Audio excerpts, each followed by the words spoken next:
This is Christine Wansleben, and I am the chef and owner here at Mise Cooking School, which is located here in Chaco Slip, downtown in historic Richmond, Virginia. This is my 18th year of offering a variety of one-evening cooking classes. We also do a lot of corporate team building events. We host. Now we're back to hosting in-person events, but we also host online events too, just like this evening. The nice thing about the online events is that we're able to reach people literally all around the world. So we've been able to teach cooking classes from, Switzerland all the way to Hawaii. So it's been a whole round the world experience, which has been such fun. And it's always great to cook with people from all over. Everyone has different perspectives, so that's great. But I'm really excited about this evening's class with my friends over at Seasonal Roots. I have been a Seasonal Roots customer now, probably at least 6-8 months, at least, I think. And I know we have some folks here from Seasonal Roots that are on here, but it is a wonderful way to literally from dirt to doorstep, which it says right on their boxes, get local, healthy produce, breads, fruits, vegetables, prepared goods, seafood, meats. It's just a one-stop shopping. And the fact that they bring it, their veggie fairies bring it straight to my door every week. I control what is in each box. I can swap. Everything is fresh. If there's something that has a bruise or a nick, or I've gotten something that went bad, started to go bad the next day, I just send them a message, and whatever the solution is, it's rectified right away. So I personally have been very satisfied, both for my family and for my work with the delivery and with the business as a whole. I know that I'm supporting small local businesses. I know that, they employ a lot of local people to just come and deliver those boxes. I like to know that, if I'm leaving the house, I know that my stuff is going to get delivered. They let me know where I am on the list, when they're coming. I just find the customer service to be top notch. And I'm really excited to show, to highlight some of just a small portion of what they offer in their store, in their online store. So again, for free membership, it's a $50 value. When you go to sign up, just put in the code Mise in there, and you'll get that $50 credit for the membership, which is fantastic. And feel free, as I said, I know we have some folks from Seasonal Roots also joining us. So if you have any questions, you can certainly unmute yourself and ask any questions about the company as a whole. But yeah, I've been really satisfied with everything, and it actually helps me meal plan for the next week, right? Because I get Friday afternoon, I get the notice that the new store for that week is open. The bundles are a lot of fun, like this evening, our bundle for this evening, which is pretty much, I have to say, it's about 99% of what you need for tonight. But I like that I have the whole weekend to decide. I can sort of meal plan what I have, what I need, what I don't need, and really customize each box for my family and my business as well too. All right. I wanted to say a quick comment. I'm Leslie from Seasonal Roots, and I just want to say I'm so looking forward to this because I cook every night. I cook all the time, but I am not a talented chef. So I'm just so excited to learn tonight. So thank you. Oh, thank you. And these recipes, they're simple. The cod is a one dish meal, and we all probably could use a lot more seafood. And the fact that this is a sustainable fish, cod is a pretty friendly fish as well too. But we're kind of having a whole meal tonight, which is a lot of fun. So the first thing we're going to do is the mushroom tostada with an aioli, which is really just a garlic mayonnaise. So I'm actually using, I know this wasn't in the bundle, but I'm actually using an egg from my weekly box that I got. So our ingredients, we have some beautiful shiitake mushrooms here. Now shiitake mushrooms, you can't really eat the stem. It's like eating a rubber band. You just chew and you chew and you chew. So that's why I asked everyone to just, pop off the stem. Okay, so we have these beautiful shiitake mushrooms. Now you can make this dish with any variety of wild mushrooms. You could use button mushrooms if you wanted to just make a nice little canapé or a little snack. Really any great mushrooms. Now, for these mushrooms are beautiful that I get from Seasonal Roots. I don't see any dirt on them, nothing at all. But when you buy, commercial mushrooms, or even sometimes some wild mushrooms, they may have a little bit of sediment on them. I don't plunge them. I don't wash them under a lot of water. Why? Well, mushrooms are like sponges, right? They're very, very porous. So if you submerge a mushroom, it's going to absorb all of that water. You can actually saute mushrooms in a dry pan and you'll still see a little bit of liquid coming out of these mushrooms. So, what you don't want is something that looks like a canned mushroom. Those old bad pizzas that have those slimy mushrooms on it. I think some people have an aversion to mushrooms because they think of the slimy factor.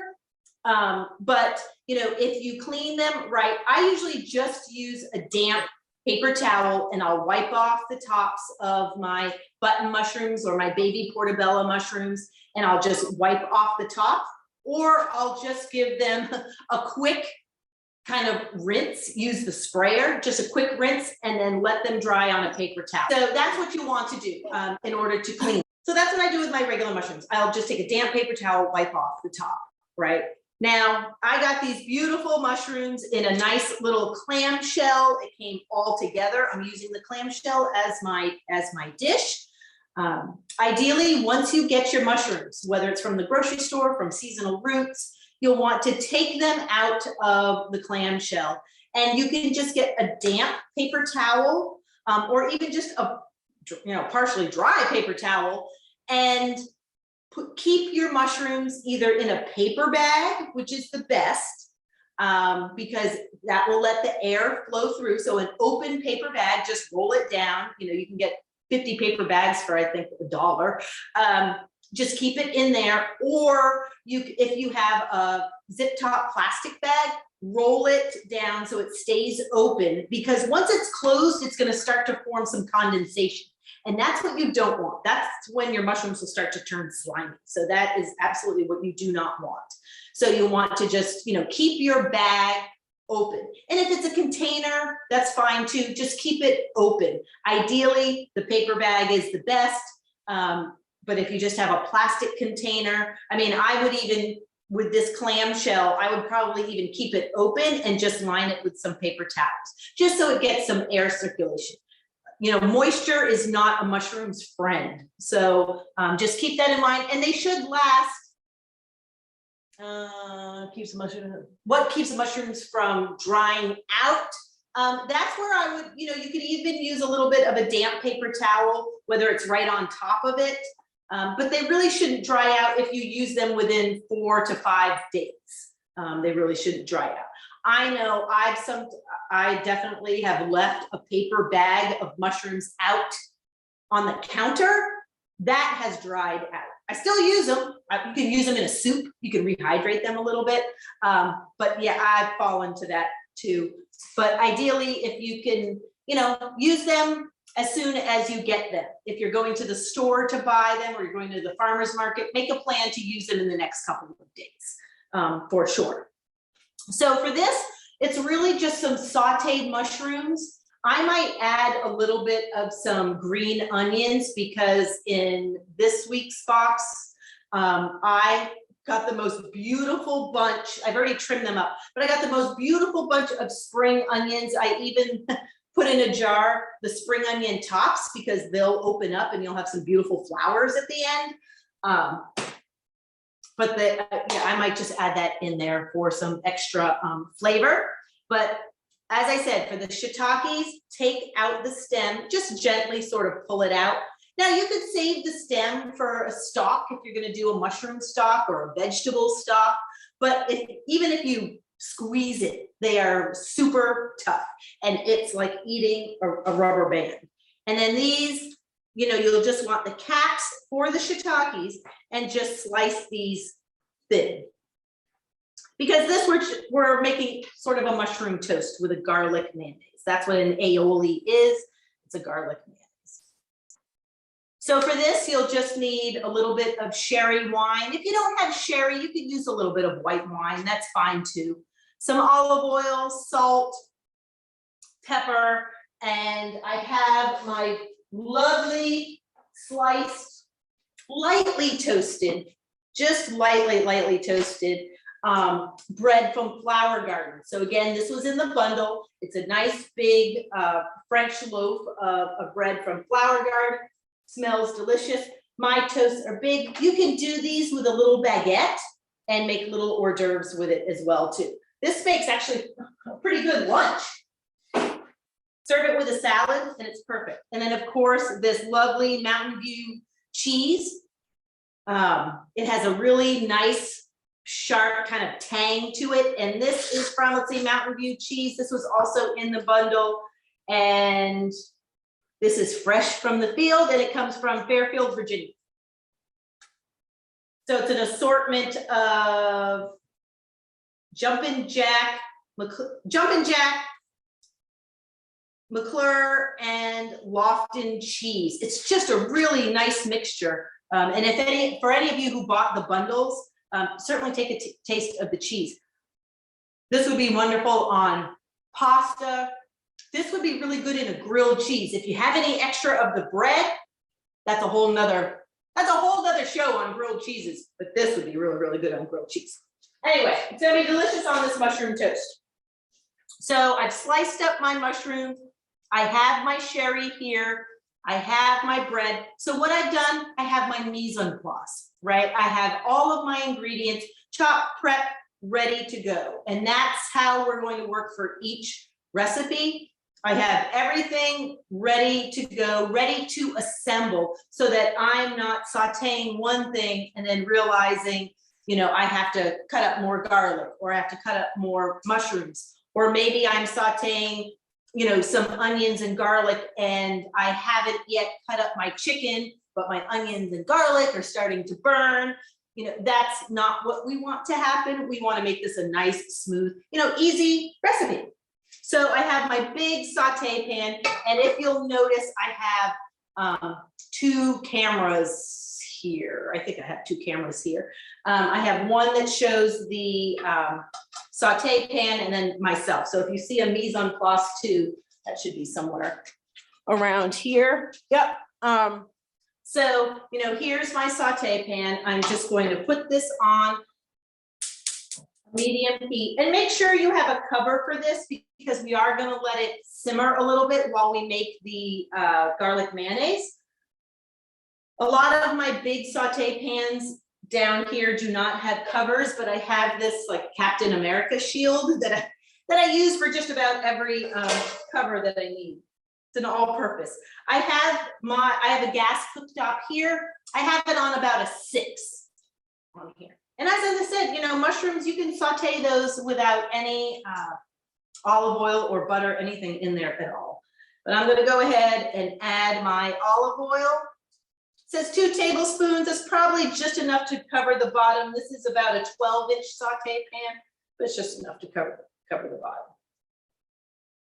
And as you're pouring your oil, a little bit of information on how to know when my pan is hot. So I add enough oil at the bottom of my pan, and olive oil or sunflower oil, avocado oil, whatever type of oil you're using, definitely has some viscosity to it. So when you add it into your pan, it has a little bit of a thickness to it.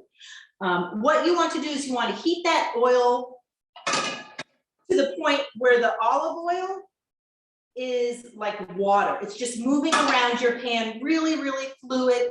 You may even see a little bit of smoke coming up. We're not talking about black smoke, just a little bit of, light smoke coming up. Just saying that, yes, this oil is hot and it's ready to go. You could even, drop in a piece of mushroom because you want a little bit of a sizzle. All right, so I see a little bit of bubbles around my mushrooms.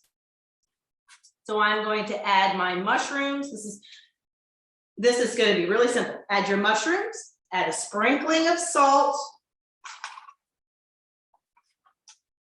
I could already hear the sizzle. Add a sprinkling of salt. Now I like to use a nice, where is my salt? I like to use a nice kosher salt. Something that has some big granules to it. That way I can feel how much salt I'm adding in. Salt, is one of those ingredients. You add too much, you can't take it out. So just a nice pinch of salt. Doesn't need to be too much. I'm going to give my mushrooms a nice stir and flip.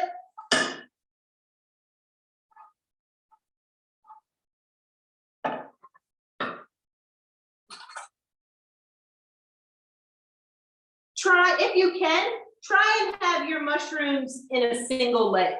It may be a little bit difficult, but then that way they'll get a nice,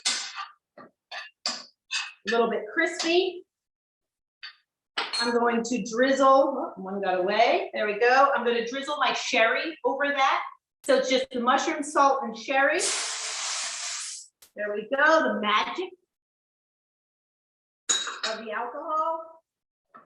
Again, this is sherry wine. This is not sherry vinegar. I'm going to give it a little bit of a stir until I see that all of my mushrooms are glistening. I'm going to lower it down to about a 2 and cover. And while that's sitting there, you could go ahead and I'm going to get my ingredients ready for my aioli. So this is about 1.5 tablespoons of minced garlic, which just means you chop it up fine. If you have a garlic press, go ahead and use that. That's maybe about 4 garlic cloves, 3 to 4 garlic cloves. It all depends on how pungent you want your mayonnaise. No, I have lowered my heat down to about a 2. So just to let it simmer. So for our garlic mayonnaise, oh, this is where I'm going to sprinkle in a little bit of these green onions. Forgot about that. Now, of course, this is just an option. If you have some extra herbs lying around, you're welcome to add this. So for our garlic mayonnaise, you need 1 egg here, about 1.5 cups of olive oil. Fruity olive oil, California olive oil is often a little bit fruitier, or Spanish olive oil can be nice too. I know that sounds like a lot. Do not pour all of that in at once. You may not need 1.5 cups. You may only need 3/4 of a cup. This I have a small little food chopper. Right, so I have a small little mini prep here. That's something that has a spout that I can just drizzle in that olive oil. Now for my garlic, I personally gave it a little quick saute. This is just something if you want it to be a little bit smoother and maybe you don't want the pungency of the garlic. You can also boil a few cloves of garlic and that sort of takes some of the pungency out too. But it's delicious either way. If it's just finely chopped garlic, it won't be too pungent. So the first thing we're going to do, so you'll need your olive oil, a little bit of lemon juice to taste, your salt and pepper, because you will want to taste this. Now I'm just using some ground black pepper. If you have white pepper, you can certainly use that too. The white pepper tends to not be as strong, and also it blends right in, so you don't see little black specks. A lot of times in the restaurants, when I worked in restaurants, we used only white pepper because then it could never be mistaken for dirt. I know that sounds really strange, but those are just things that we paid attention to in the restaurants. So you can use a blender or a food processor. The first thing you'll want to do is add your garlic here and your egg. And we're going to process that first.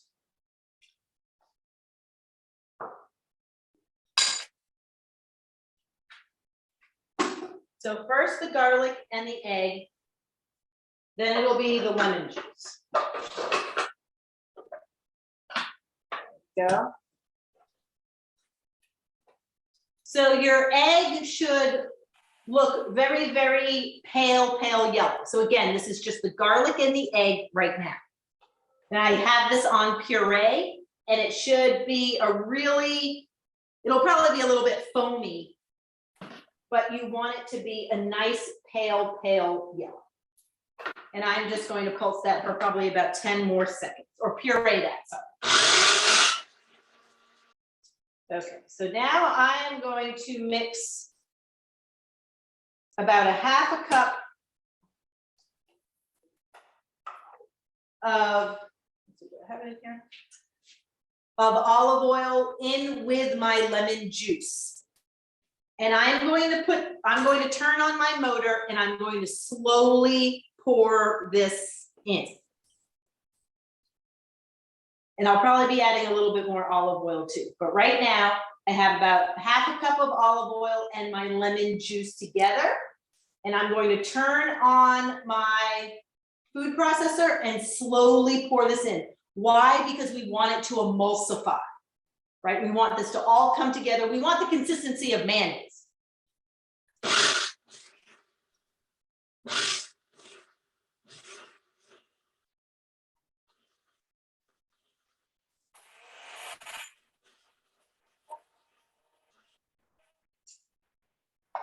Now, sometimes, how's mom? So you want it to nap a spoon. This definitely needs a little bit more lemon juice and some salt and pepper. I'm going to stream in a little bit more olive oil. If your aioli split, if it broke, if it's super runny, I have the directions there as to how to fix it. You kind of start with, you put it all in a bowl, you start with a little bit and you slowly re-emulsify it.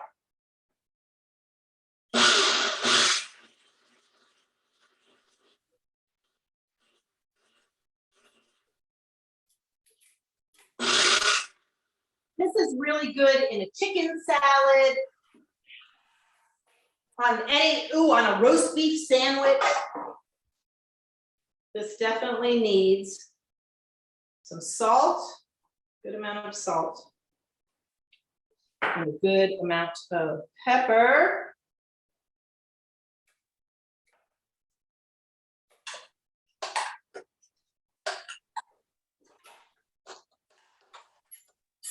I'm just going to grab a little bit of lemon juice.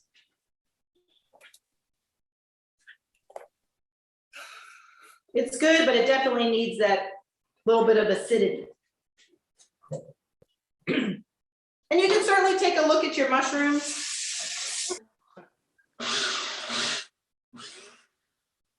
So if you are doing this with, say, like Veganese, a plant-based, you won't necessarily need all of that olive oil. But if you're going to do this plant-based, what I would do is just use the already prepared Veganese and mix in some finely chopped sauteed garlic, or even some garlic olive oil, a little bit of lemon juice. You could maybe do, I don't know if you need to blend it again, blend it more. I hope that answers some of your.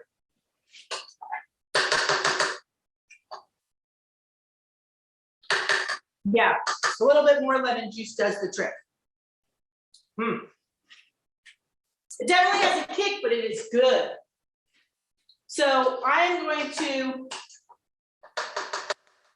whenever you're transferring something from a food processor to a bowl to a jar, always take out the blender first. First, shut it off, unplug it, and take out the blade. There's nothing worse than dumping something out and having the blade fall out as well too. Now I'm going to put my oven on broil because we're just about ready to assemble our mushroom tostadas. Oh, my mushrooms look so good and so simple. I use a kosher sea salt. So someone asked about the salt, but I like Morton's makes a nice sea salt. But again, and I like the bigger granules rather. First of all, table salt comes out so fast and it's iodized. So it has a little bit of an off taste to it, an iodine taste to it. Perfect for baking because it dissolves. It's really, really small. But I always use the kosher because I always use the sea salt, the coarser salt, because when I take a pinch, I know I'm using a little less. It has just a little bit more flavor. And, you know, salt is one of those things, you put too much in, you can't take it away. So it's always better to start small, taste, add more as you need to. And I usually, even at home, we just have them in crocks at home. I just have a little bit in a crock. If I'm somewhere where the only thing I have is table salt, I always pour it in my hands first. I never pour it right over something. Oh my goodness, that would just pour right out. So I always put a little bit in my hands first. All right, so I am shutting off some of my mushrooms. Can you make sure that's some of my mushrooms have already gotten nice and brown here at the bottom. So nice and crispy. I have my cheese ready to go. I have my toast. So, and I have my oven on broil. This will only be for seconds. We'll only have to put them in there for about 30 seconds. So you'll want to get, I'm actually just going to use the spoon that I already have in here. And I'm just going to take a little dollop and with the back of my spoon,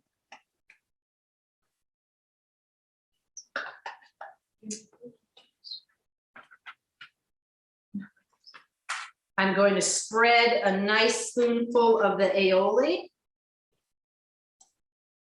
on the toast.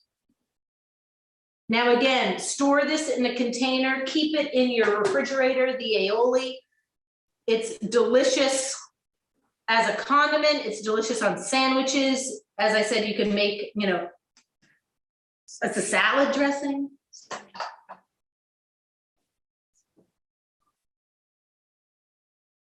Now I'm going to put a little bit of my sauteed mushrooms. I sliced 6 large pieces, so I'll just try and.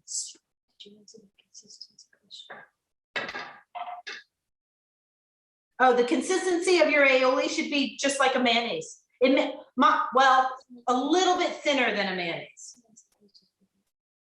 If it is running, and if it separates, then what you can do is take all of it out of your food processor or your blender, except for about a tablespoon or 2 of that mixture. So that's if it separates, if it's super, super runny. Then add a little bit of about a tablespoon as well of water to that mixture in your processor. And then slowly blend those 2 things together, blend the water and the rest of your aioli, blend those, and then slowly pour in with the motor running, slowly pour in the rest of the separated mayonnaise. And that should allow it to come back together.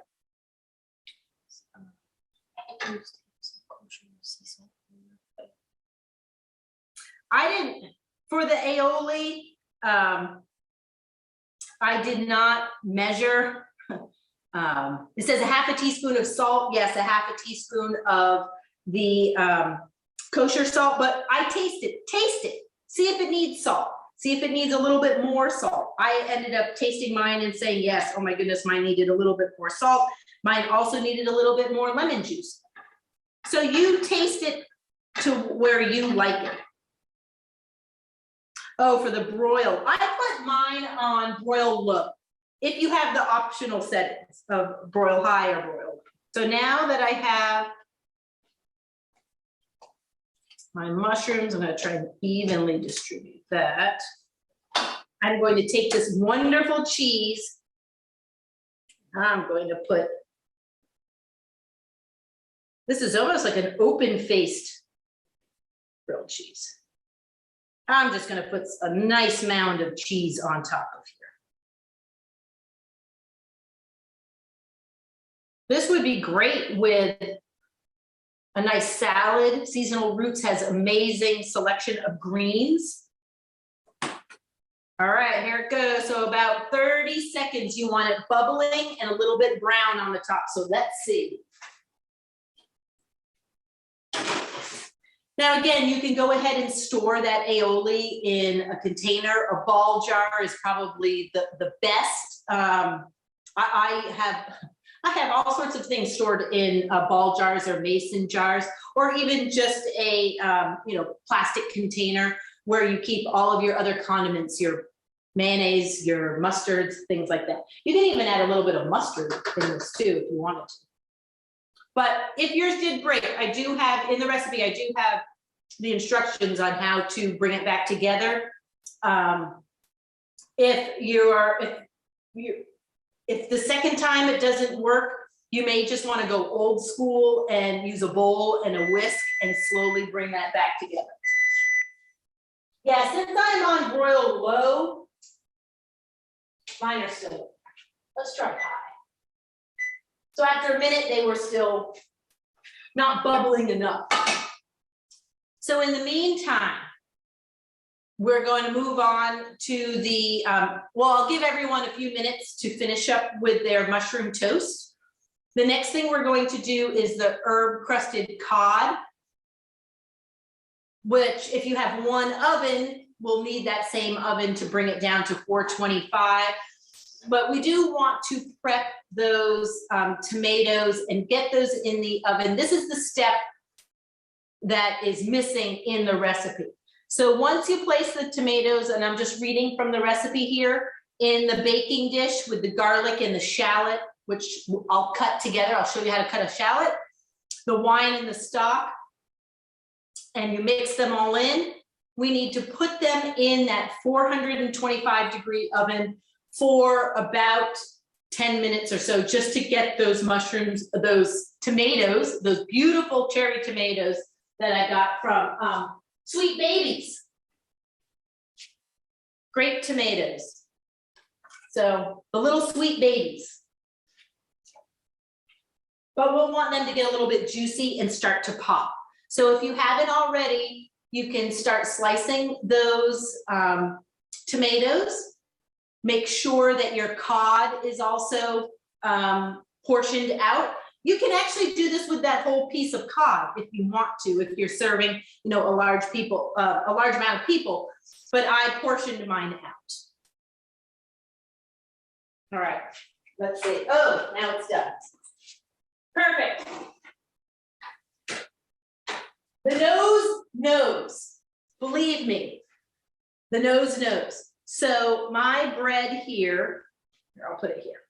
So this was about 30, I did 1 minute on low and nothing happened. I switched it to high and literally within 20 seconds, it got nice and toasty. So I'm gonna let those cool. I'm going to bring my oven down to 425. So I have these beautiful, oh my goodness, I can't wait to try one. So they're nice and toasted. Let me get a spatula so I can pick it up and show you. All right. So They are hot, but they're soft. So they're nice and toasted. The cheese has started to melt and brown, and I'm just gonna let that sit there for a minute. Now that my mushroom toasts have come out, I went ahead and lowered my oven from broil to 425 to get ready for the cod. So I have 2 baking pans here. The reason why I have 2 baking pans is because I have someone in my family who can't have nuts. So they can't have the delicious, which I tried, the Farm at Red Hill basil pesto. So what I'm using as a substitute is just some dried herbs. So I have some really nice dried herbs. As you can see here in my pans, I had some fresh thyme that was starting to go a little bit. So I just kind of spread it out on the bottom. All right, so the first thing I want to do is show you how to slice a shallot. So I'm just gonna put this here now. So, you know, a shallot is part of the onion family. And a shallot, just like an onion, has a stem end and a root end. So because it's round, and sometimes trying to cut something that's round and having it roll away from you is difficult and dangerous. So what I like to do first is I cut the stem off, and that gives me a nice flat surface. Now I'm going to cut right through the middle. Now for the shallot, we just want it sliced. So I'm going to do some half moon slices. So now that I have these 2 halves,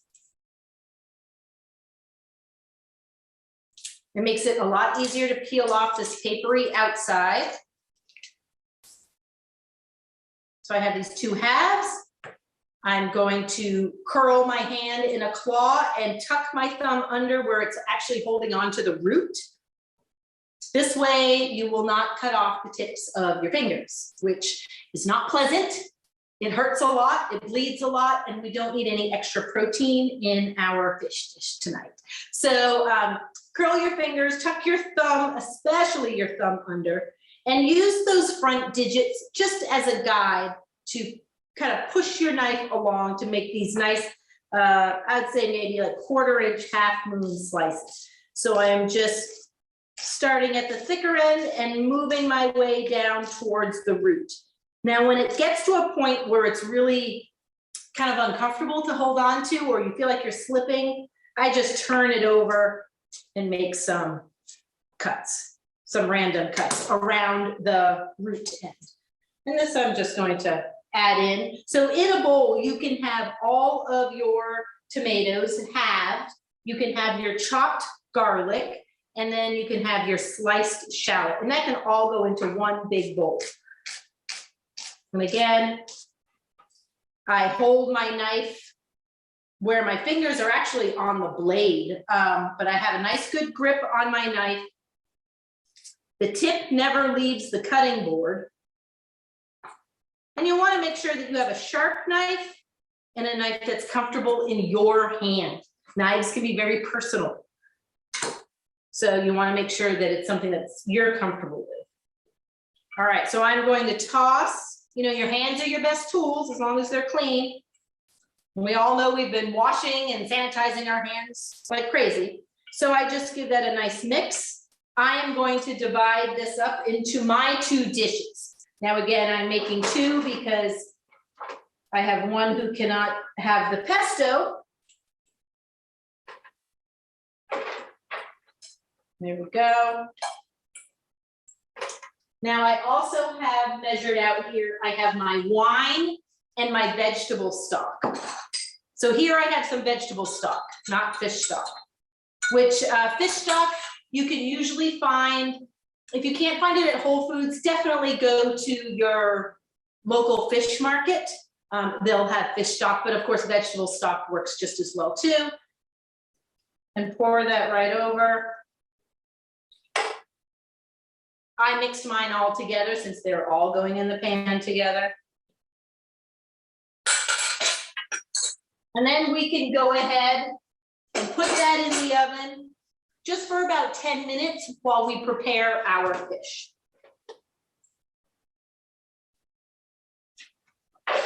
So I have this beautiful cod here that I cut up into portions. The piece that I got, a beautiful piece, and it smells like the sea. That's what you want to smell when you have fresh fish. I can tell it's cod. It smells like cod. It smells like the sea.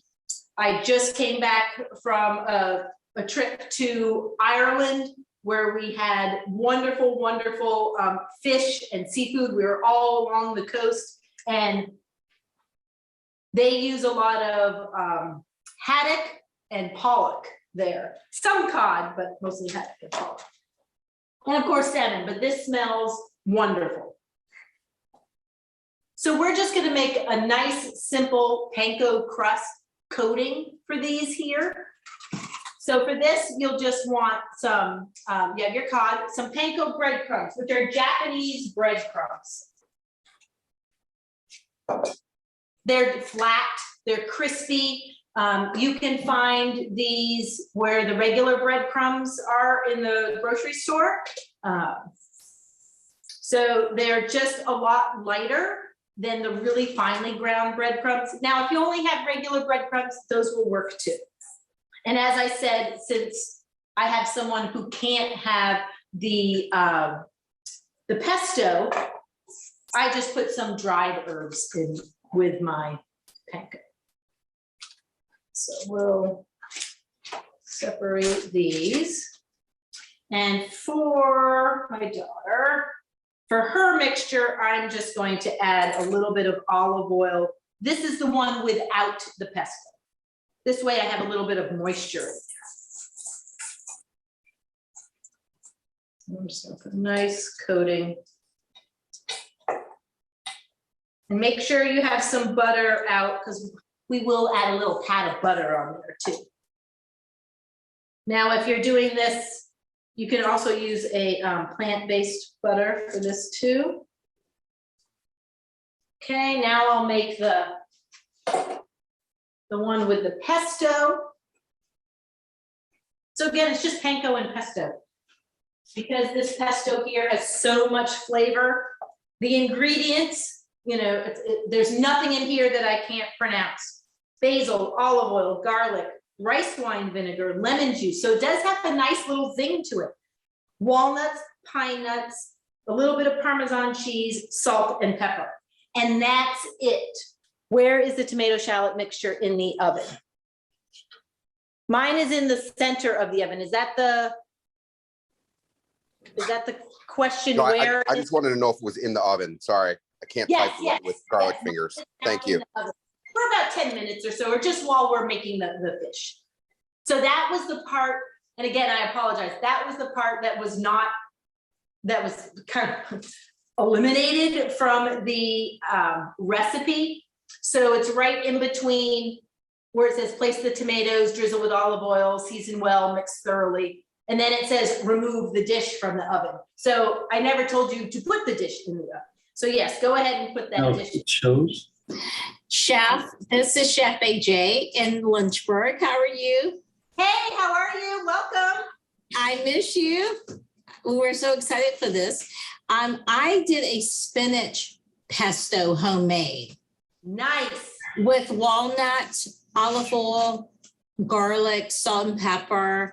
It was amazing. So yeah, so you can do different greens besides basil and different nuts. Give it a totally different taste. Absolutely. I have a class on Sunday and we are doing some orecchiette with an arugula pesto. Oh So, yeah. yes.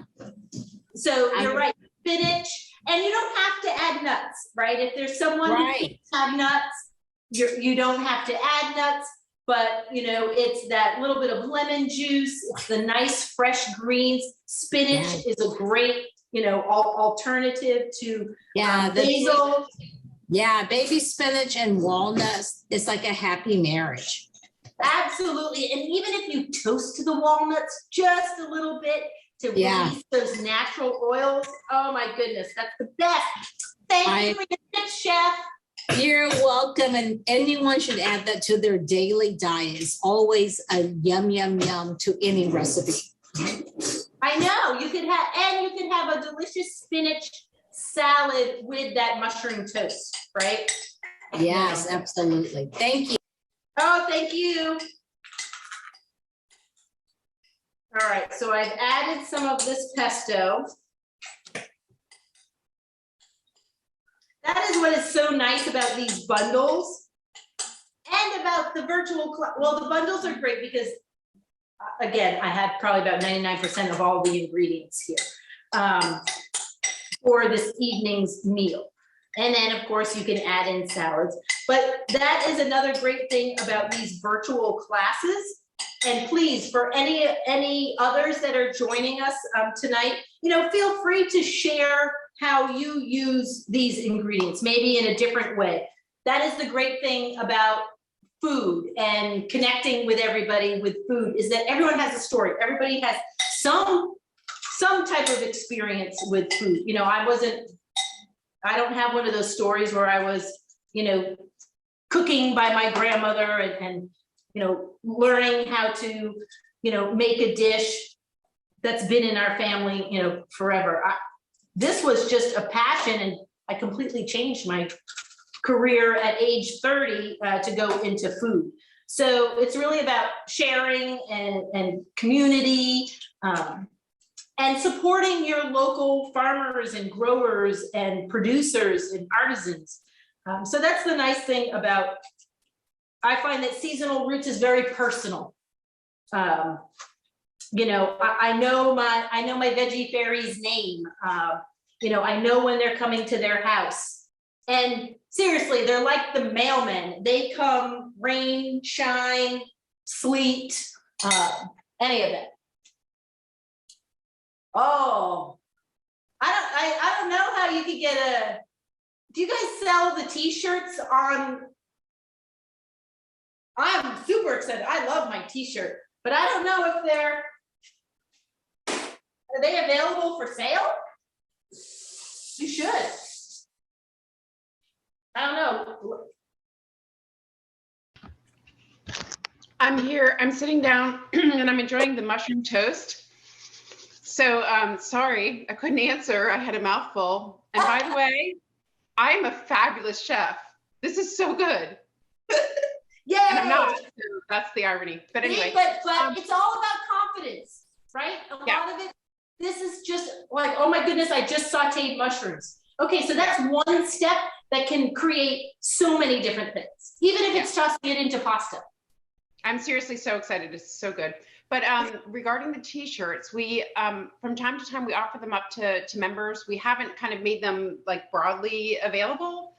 We do have a new t-shirt that we're working on right now, so we'll see what happens with that thing. But anyway, yes, we love our t-shirts. And I finally put mine back on. I actually had a different one on because I was afraid I would make a mess. And then I was like, well, that's just silly. I won't make a mess. I'm perfect, flawless. That's right. Just kidding. That is right. But yeah, the t-shirts are great, and they're super soft. They're really nice and soft. All right, so now I happen to have, and not everybody may have this, but I happen to have some herb butter in my refrigerator. I am down at work, so we all often have little random things. If you don't have herb butter, which is literally just fresh herbs blended into some soft unsalted butter. Again, I almost always use an unsalted butter because I like to control how much salt I'm putting into my dish. If you're using a salted butter in your recipes, just make sure you're aware of that before you follow the recipe where it says add some more salt in there. So I've already gone ahead and put the crust on top of my fish. Then I sliced up some nice kind of pats of butter to put on top. This will help keep your fish nice and juicy. It's an option. You certainly do not have to add any extra butter. One of the first restaurants I worked at while I was working and living in New York City was this beautiful, small French restaurant. And I loved it. That's what confirmed, that's what made me decide that, yes, this is the career that I want. Lengthwise. Oh, I cut my tomatoes lengthwise. Actually, it doesn't matter which way you cut them. I think that was the question.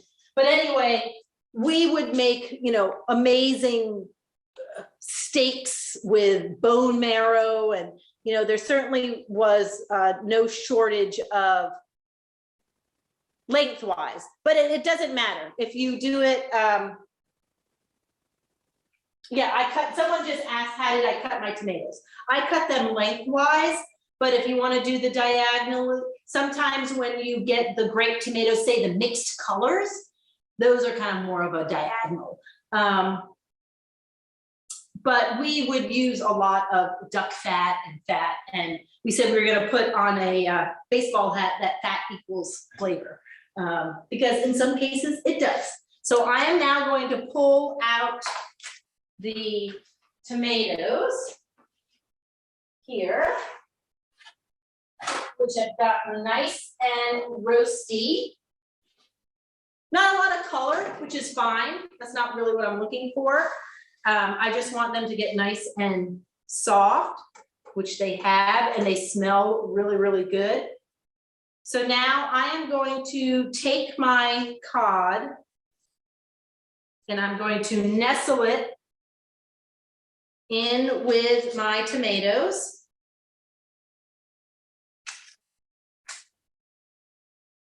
Kind of get it in there. Just be careful, your pan will be hot.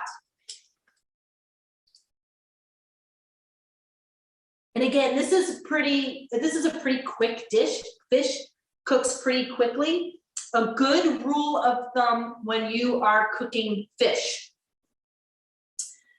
fillets of fish, is generally when you are baking a fillet of fish, it is 10 minutes per inch of thickness. So this cod is nice and thick, but it'll probably be about 15 minutes or so to get it nice and cooked all the way through, nice and opaque and flaky. So that's the general rule of thumb. My tomatoes are pretty watery. That's okay.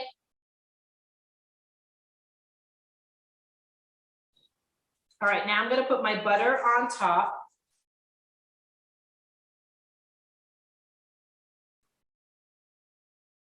And if you find that you want your tomatoes a little bit roasted, you could probably put them in there for about 20 minutes or so.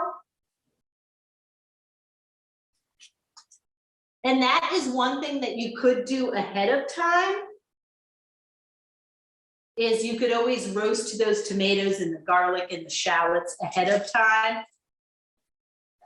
You know, say you're working from home and it's lunchtime and you just want to roast those tomatoes, you could actually go ahead and roast those tomatoes for about 15-20 minutes and then put in the cod later on. All right, so I have my butter on my cod. It's already crusted with all of the bread crumbs, and I'm getting my,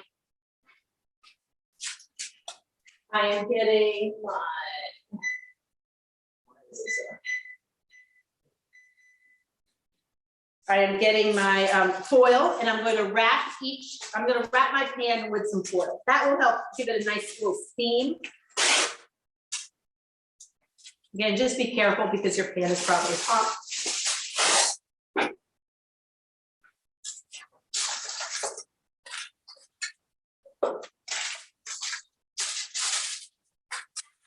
All right, I'm going to go ahead and put that back in the oven.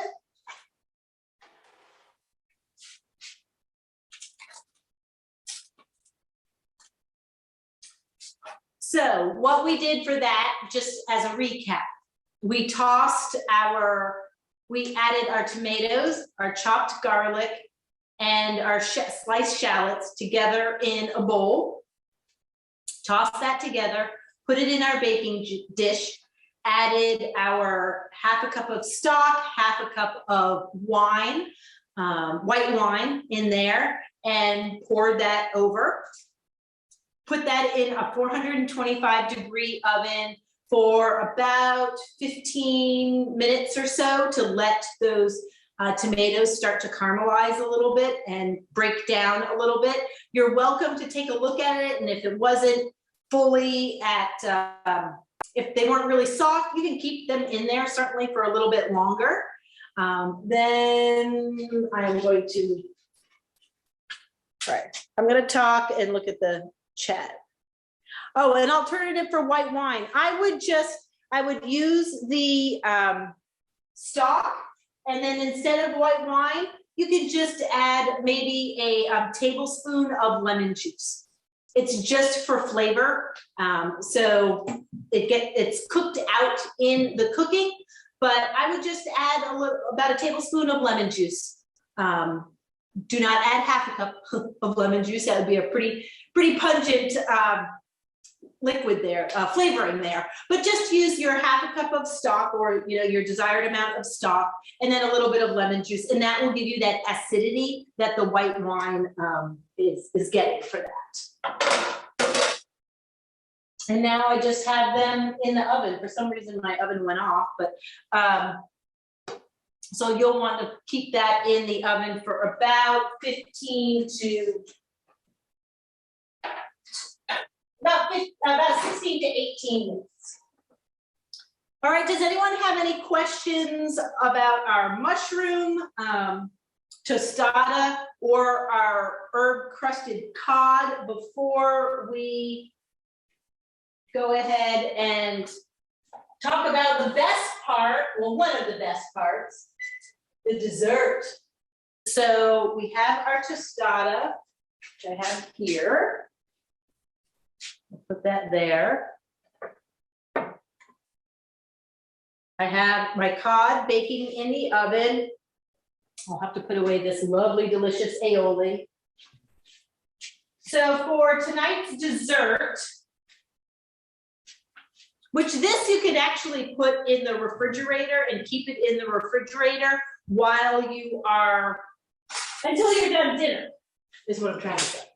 So for this, we had some beautiful strawberries, which were so simple to roast. And roast them whole, that's what I did.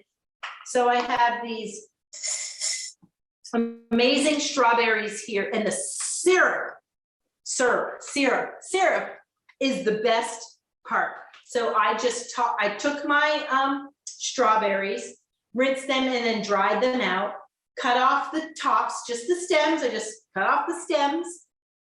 If some of them were really large, I cut those in half. Otherwise, I tossed them with some sugar, some granulated sugar. I tossed them with a little bit of vanilla. Now, of course, you could be a little daring and add a little bit of balsamic in there too. If you wanted to, I'd say maybe about a tablespoon of balsamic in there.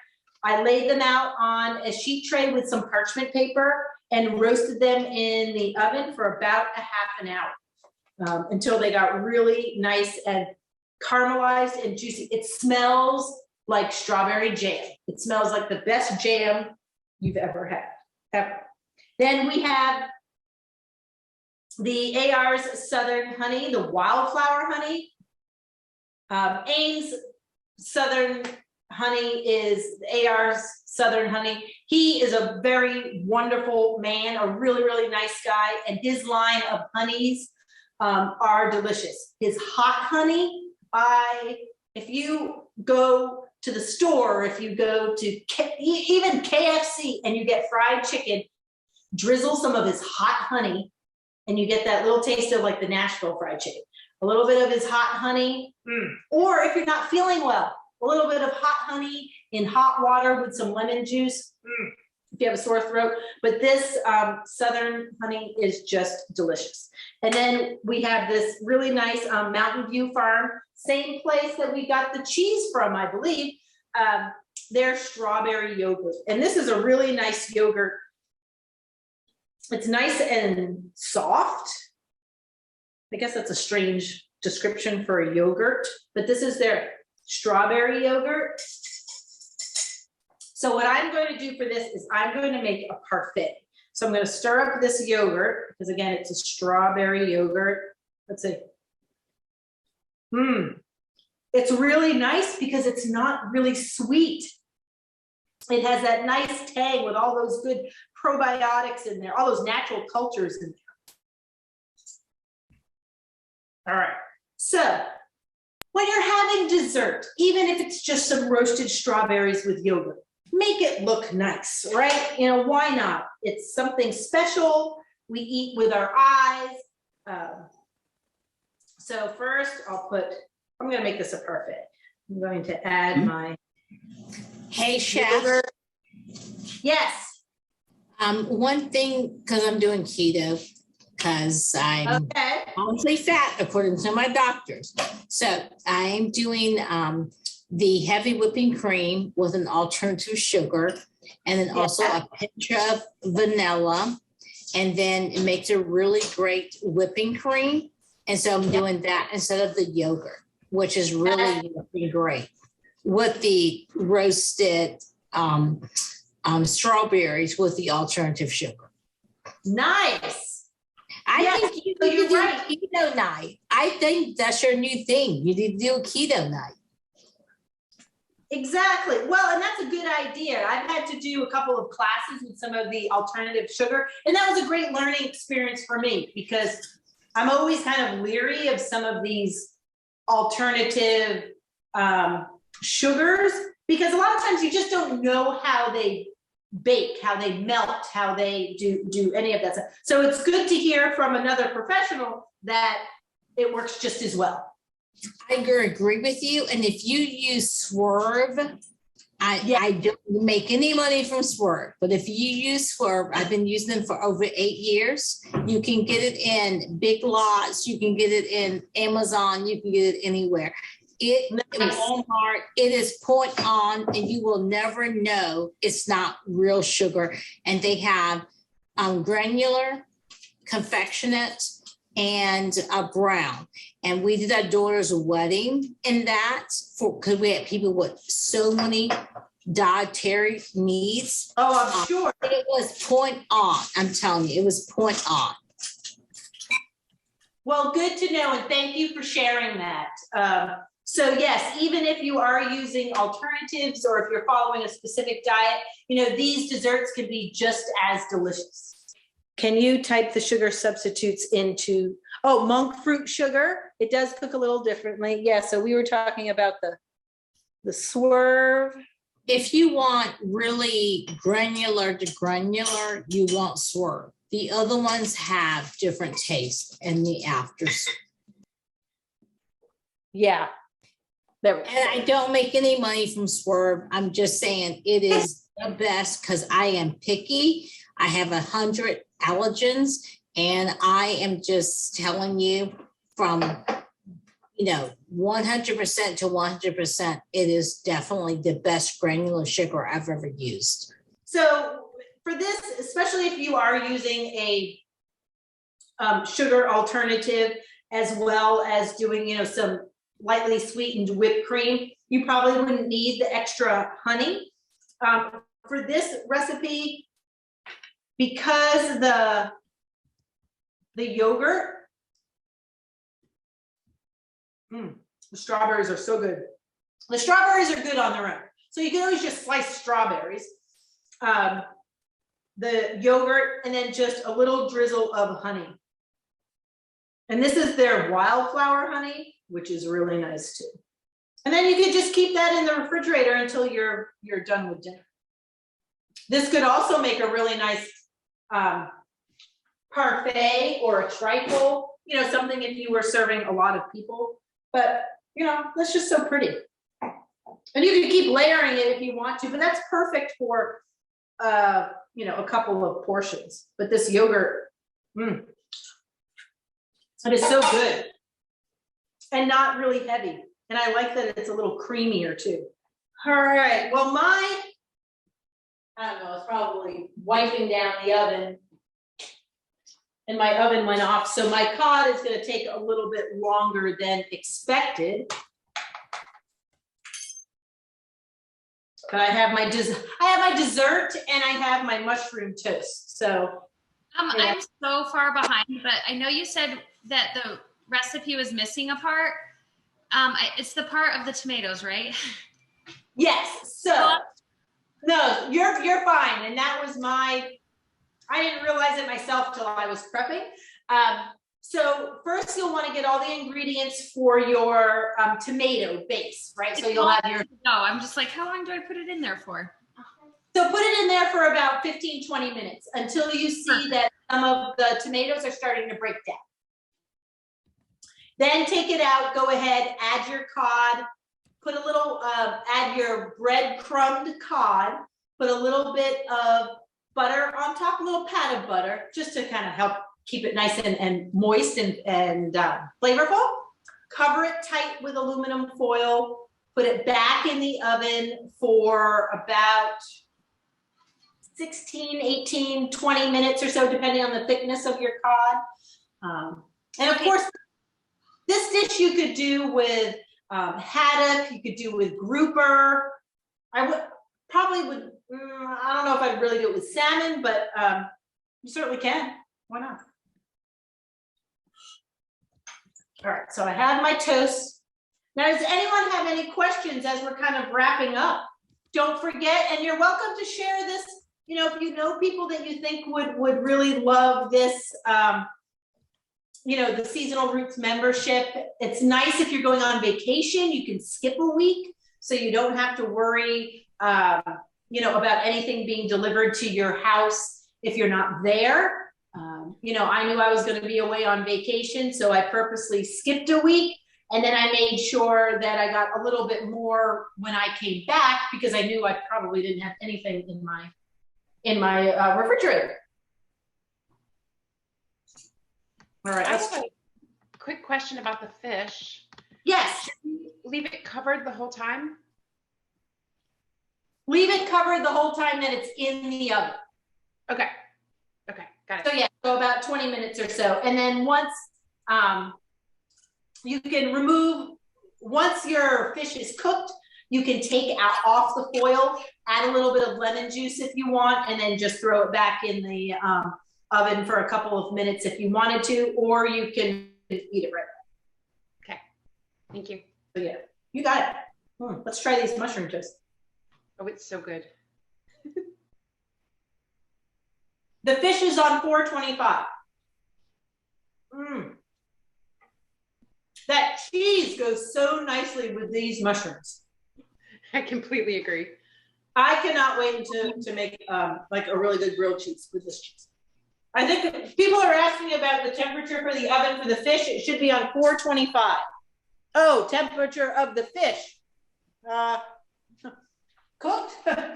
You want it to be nice, opaque, and flaky. You want that cod because the cod has to just kind of fall off. Again, my rule of thumb, that's terrible. I should be able to tell you what temperature. But my rule of thumb for fish fillets is 10 minutes per inch of thickness when you're cooking. So as long as it's nice and opaque and flaky, then you're good to go. Hopefully that helps. Now, Leslie, we don't have any of I don't think we have any purveyors out there tonight, do we? Do we have any of our purveyors on the call today? I don't know. I do know Flower Garden has been around Richmond for a very, very long time, so it's nice to see them here represented. I've gotten the pestos before. I love Ars Southern Honeys, all of his Southern Honeys. So the nice thing about the thing that I also appreciate being a food professional about Seasonal Roots is that a lot of these places I know, right? They have good reputation. So it's not some random farm somewhere. All of their purveyors, you know, they have a great blog where they highlight all the different purveyors that they use. You know, what they're doing. Your blog, the Seasonal Roots blog, has a lot of good information as well. I really like it. All right. Oh, do I make my own vanilla extract? I don't. And the reason, I will be honest, the reason I don't do it is really time. I just don't have time. But I've been gifted a homemade vanilla. I mean, really, there's nothing like it. Any of those extracts, it just is a wonderful gift to give. And I have used some homemade vanilla. Oh, good. The cod smells amazing. Yeah, it is. It's a really simple dish, you know, and you could easily, you know, roast some other vegetables while you are, you know, you could easily roast some other vegetables while you're cooking the fish dish. This week, I just got some of their little kaleettes, which I can't wait to cook those. They're so cute. They're a beautiful purple color. So they're these little mini bundles of kale, which have a little bit of a, I don't know, like a, what's the word? Cruciferous, I guess, taste to it too. But those are really good. And I tell you, those green onions, they're huge. But they smell so good. And again, I put the green onions in with my sauteed mushrooms. So I have a little bit of that pungency in there, which is nice too. The cod does smell good. Again, I've got to keep mine in there for a little bit longer because my my oven went off. Probably because it's a very sensitive oven. And also, speaking of ovens, you may, if you have a conventional oven and you know you have hot spots, it's always a good idea to turn your dish halfway in the cooking process. So I'll often, if I have to cook something for 20 minutes, at 10 minutes, I rotate it because I know my hot spots in my oven, especially at home, are in the back. So to get that even roasting or cooking, I just rotate my oven. Now, if you have a conventional oven, one with the fan, then you're pretty much set and you don't have to really worry about doing any of that. But yeah, does anyone have any questions? I can't wait to have the cod dish down here. Again, you know, get your free membership, try it, you know, just try it. I know some of you who are joining us tonight, Seasonal Roots is not in your area. So whether you're in Lynchburg or if you're in Rochester, New York or North Carolina, I know we have people from all over this evening. So, you know, just use that code Mise en Place and yeah, and you know, try it. It's worth a try. Out of all those others that may be around, I find this one to be pretty reliable and seasonal. You know, I'm getting things that are definitely in season or grown, you know, specifically to be available for everybody. So yeah, and enjoy the recipes. What part of the green onion did you add to the mushrooms? Oh, I use the whole thing. For the green onion, obviously I didn't use the root part, but I just trim off the kind of ruddy ends of the green, but I use them all.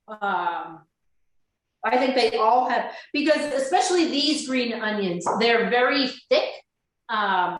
So they're not as big as a leek, but they're a pretty good size. They're not those really tiny ones that sometimes you can get at the grocery store. So I like, you know, all the flavor, but they're not as big as leeks, but they do have a lot of those layers. So I just sliced up the whole thing. I like to use the whole thing. That's what I do too. Yeah, I just use the whole thing. Except the roots. If you have a preference, you know, if you have a preference, I would say use the whites, but the flavor's in the whole thing. You could always use, you know, add in some just regular mushrooms. You could add some shallots, regular onions. You could add some shallots in there too, or some red onions. Those would be nice too. But yeah, I wanted to use those green onions because I just wanted to use them. So you can certainly be creative with any of these dishes. And you can, you know, you can make this parfait with raspberries, blueberries. They don't roast as well, but you can definitely use the yogurt and the honey on these. And the strawberries are really, they were really good on their own. But it's just something different. You know, these roasted strawberries are something delicious to put on top of a strawberry shortcake or a biscuit because they are juicy. They're a little caramelized and they're juicy. So that's really good on the biscuit. Yeah. Oh yeah, balsamic. What else do I see here? Red grapes with balsamic roast. Oh yeah, yeah. Roasting grapes are really good too. Those would be really nice. Roasted grapes. Is ready. I'm very excited to eat. Did you cool the strawberries? Yes, I did. So I roasted these strawberries this afternoon and then I just stored them in a container. But the key is, this is what I learned today. When you roast the strawberries on the parchment paper, let them cool slightly, but once you're ready to put them into a container, make sure that the kind of caramelized juice is soft enough that you can save that too. You know, you don't want it to just kind of roast on the parchment and then not use it because it's a lot of flavor. So I realized that I had all this lovely juice, but it solidified a little bit. So I just put it, my oven was still warm. So I put it back in the oven and I let that soften a little bit so that I could scoop all of those good juices. And I just put it into a, you know, kind of Tupperware container there, because then you have all that nice roasted strawberry juice too. Now you don't want to put anything too warm in with the yogurt, or the yogurt will just turn into almost like a milk. It'll warm up the yogurt. So let them come to, you know, room temperature before you build that parfait. All right, let's see, the cod is smelling good. And I can hear it. I can certainly hear it roasting.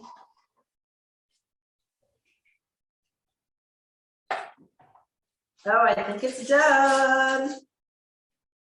And this is delicious over, you know, if you wanted to make some pasta, if you wanted to, some rice is really good. You know, there's a lot of nice things that you could add to this. My tomatoes are soft. I think my cod, oh, it's nice and flaky. Nice, my butter has melted. I'm going to take the lid off. Oh, so that just looks so nice. See, this other camera's working. So this just looks so nice. Now I do have, I shouldn't say a lot of liquid in there, but I do have liquid in there. So I'm just going to, what I did was I'm going to take off the foil. I'm going to put it back in the oven, maybe for about 5 minutes or so, just to get the breadcrumb topping a little crispy. Someone just said, your crust looks soggy. Well, we put that aluminum foil over it. So to get that moisture, to get that moist heat for, or the steam for our, to cook our fish. So now I'm taking off the foil and I'm taking off the foil, I'm putting it back in for another 5 minutes to crisp up that topping. Now, you don't have to put that foil on there if you don't want to. Just keep an eye on the crust. If you don't want to put that foil and you want a really crispy crust, take off, don't put the foil on at all, and just let the fish cook. Just let it roast without covering. It may take a little bit longer. If you do start to see that the top is starting to brown and the fish isn't quite done, because you do want it to be a nice opaque and you can really see where it's cooked through, that's when you'll want to cover it up with some foil if you see that the top is getting cooked, but the bottom isn't, but the fish isn't. Because nobody wants a soggy top or a soggy bottom, we don't know. So again, I'm just putting it in there for a few more, just to get the top crispy. Just gonna say I couldn't resist starting to eat my cod. It's delicious. Yay! Thank you so much. This is so wonderful. Oh, thank you. Yeah, simple, healthy. You know, it's good and good for you. You know, like always, you use good ingredients. You know, nice fresh ingredients. You're gonna get some good tasting food. So just get your mise en place ready, and yeah, enjoy your meal. Everybody sit down afterwards. If you're cooking along with us, make sure that you know, log out. You can log out anytime. Sit down, enjoy your dinner from appetizer to dessert. So, you know, cheers. Thank you so much. Thank you, Leslie. Thank you, Seasonal Roots. And yeah, until next time. Until next season, maybe we'll do a summer or a fall. Thank you. This was wonderful. Everybody enjoy, take care. Thank you so much. Yeah, and feel free, you know, everyone who got my who got the Zoom invite and the recipes, you all have my email. So if you have any questions at all for me, or I can certainly send them over to Seasonal Roots, let us know. Thank you very much. Thank you. Thank you. Take care, everybody. Have a great Happy weekend. Earth Day. Stay cool. Yes, happy Earth Day.